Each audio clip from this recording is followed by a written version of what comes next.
Hello, and welcome again to Living English. Today, we're looking at reported speech.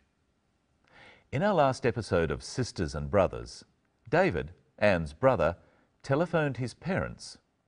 He spoke to his mother and his father, who he hadn't spoken to for 2 years. In today's episode, he is telling the others about the conversation.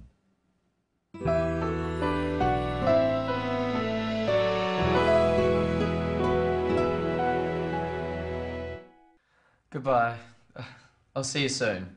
Yeah, I promise. I love you too.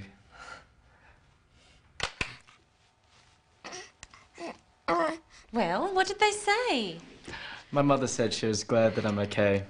She said she was happy to hear my voice. She told me that she's been very worried. What about Dad? What did he say? He said he was very angry, but that he forgives me. He told me that he loves me. Of course he loves you. He's your father. Did he say anything else? Yes. He asked me to go home. He said they want to see us. All of us? Yes. They want to meet you. And Sam. They asked us to go to Singapore. But we can't afford it. He's sending us tickets. Of course he is. He loves you, David. We all do. And now there's Rose and Sam too. I'd love to meet your parents, David. And Sam wants to meet his grandparents. They're our family. Look, I'm so sorry. It's okay. It's all out now. We'll go as soon as possible. You can come with me. What about me? Can I come too? You're not family, Steve. David tells the others about the conversation with his father on the phone.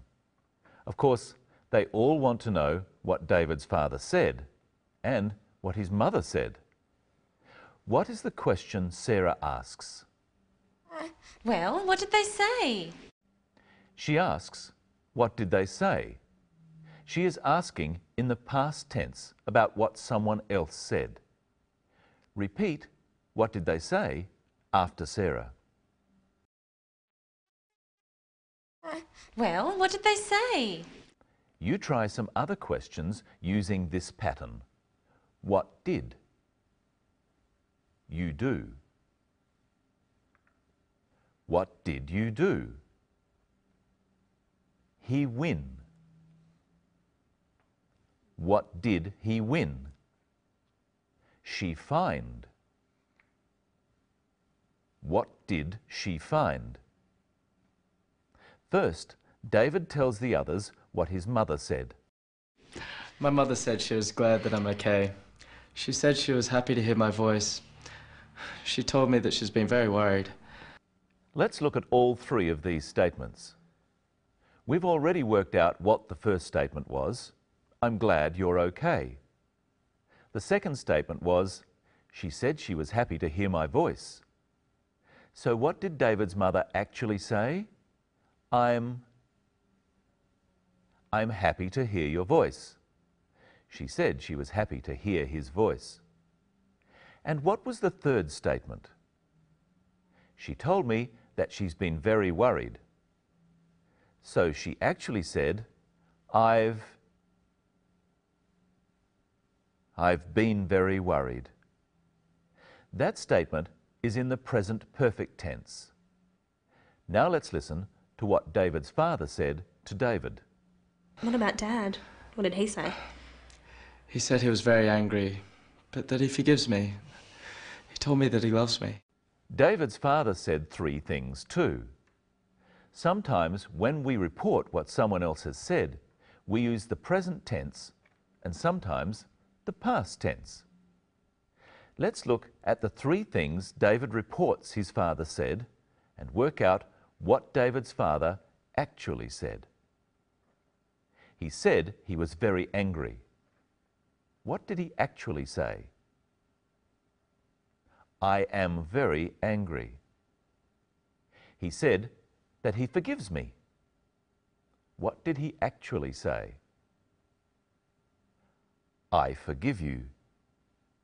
He told me that he loves me. What did he actually say? I love you.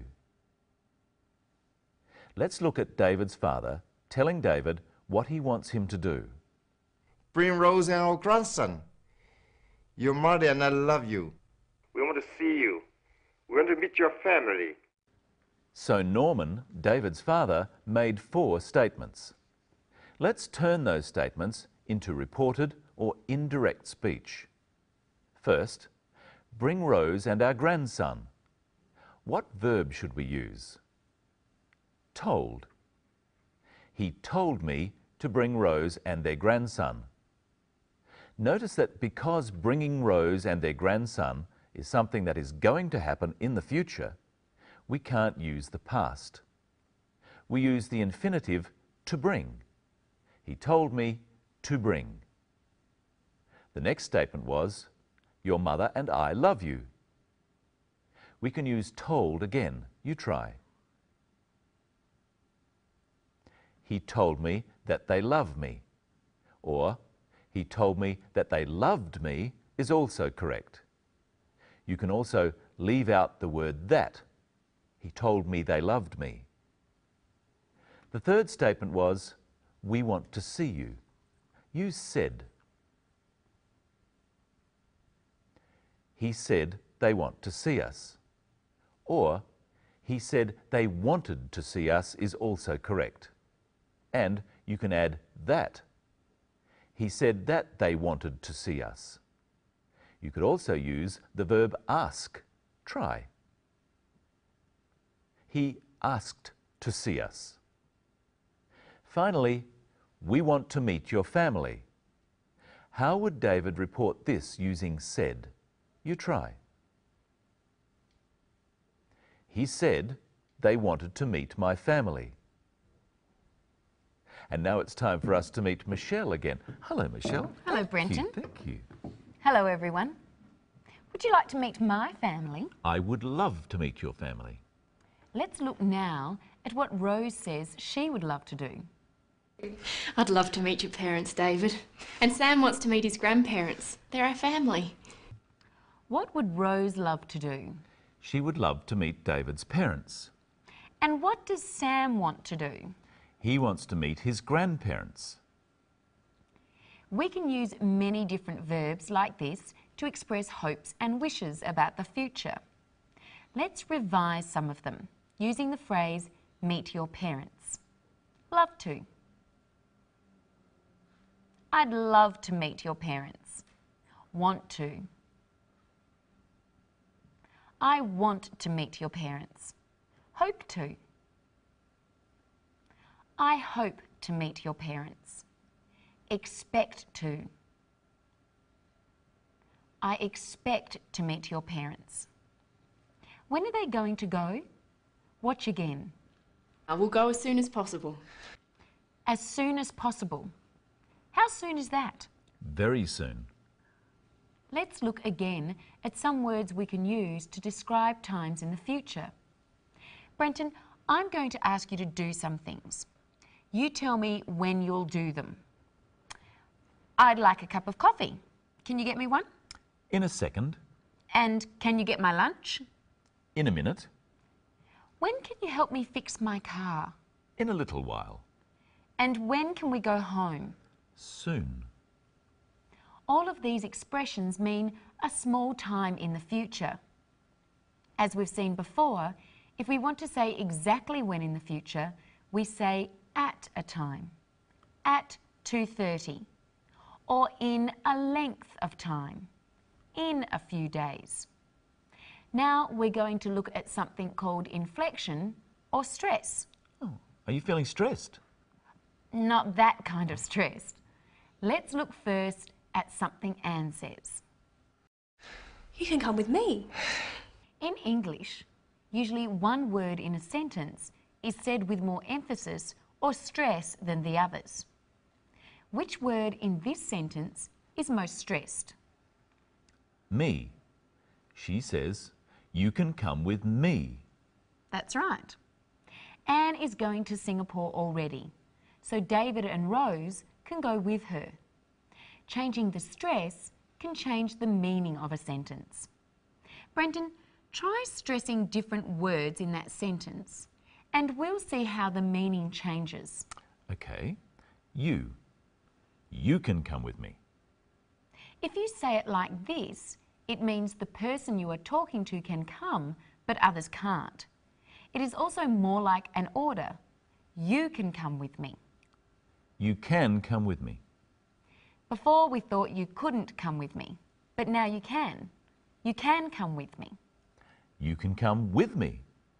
You can come with me, or I can go by myself. Let's look at another example of how inflection changes the meaning. You must go. Oh, all right. Sorry. What are you doing? Now let's look at how to say those same phrases with different inflections. What are you doing? Looking at this travel brochure. I'm thinking of going to Thailand. Oh, you must go. I went there last year. It's great. So, what are you doing suggests that someone is doing something wrong. What are you doing is asking a question, being curious and interested. You must go is ordering someone to go away. You must go is saying it would be really great for you to go. And you must have another look at today's episode and join us next time. Bye. Bye. Goodbye. I'll see you soon. Yeah, I promise. I love you too.